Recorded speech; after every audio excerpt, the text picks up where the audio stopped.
Amachika channel thlir turte tu tum chu khovela Vawk chi traveler polan soi Duroc bri thian thlir ho teng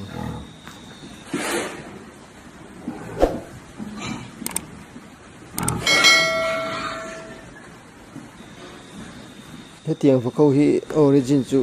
USA ania farm dia hui chuan koldik fura Vawk cross nan Vawk thla portinan them ema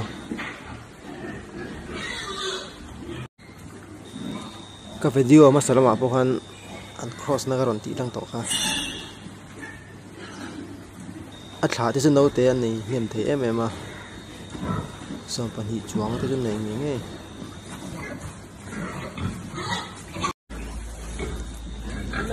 kum so ma tanga kum som panga thengan dam theya Vawk lian chin nia ke jis zathum chuang ten kai thini tu kan mu ho ta ki chu a cross to a large weight ni an cross nia cross na na pa hin mang na sa kan de bagi ati chaga hi Duroc kho chu an tam jok em hi adum te po chok thei ni cross chuan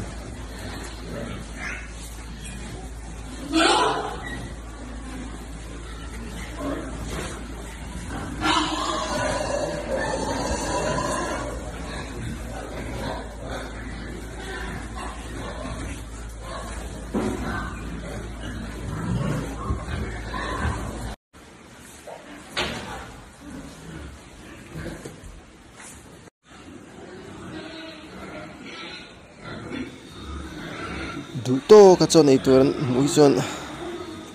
amum pon bum chakan moi khop mai to khom ka bon mui chon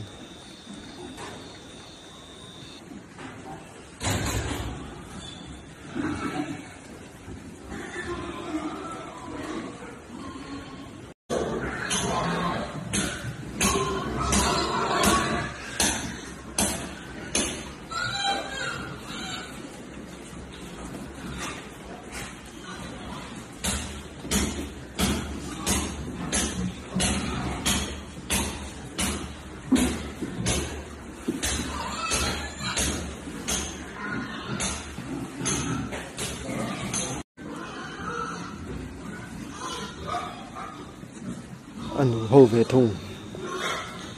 a phui turi chuan yaksar te len race khan thluk lutuk la fa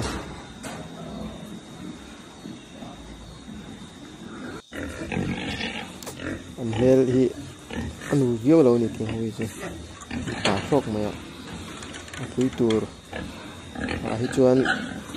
anu war vak lagin ka hria ti hena pa hi lar swait te an thlat ki de zela no ten nei to no ten dama ai tu nan mo hina pui hi lar chuai ta ni chuan Duroc an thla thira ti hian ram chuak vek mai ni han chi chak na tu chu wang chuan ti ho hi chu pui tur an ti vak la ba tal tur fetening la man mang na sama zo ka ni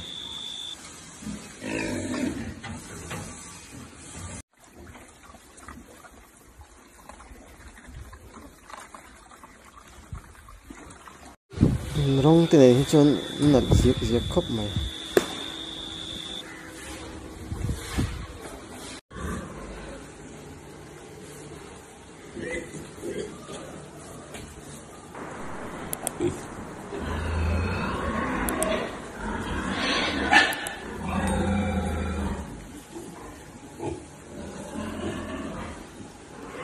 Vawk thăng chặt tụi chọn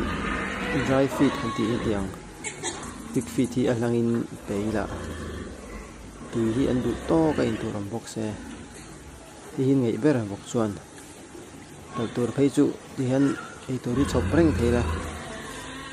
thang zung zunga tal tlak ani vat mai ni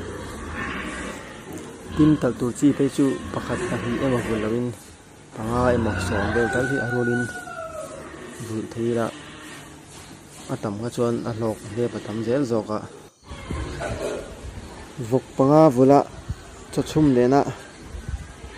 buai deuh vul ai chuan big feet hlang in peila buai lutuk lovin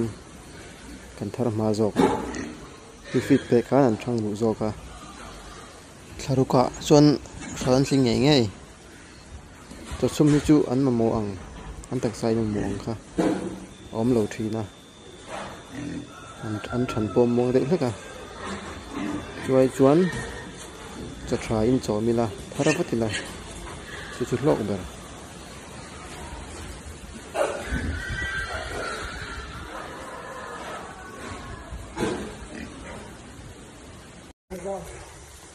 heng ho hi large weight ni nang cross khani hei adum lang te ron chok not mai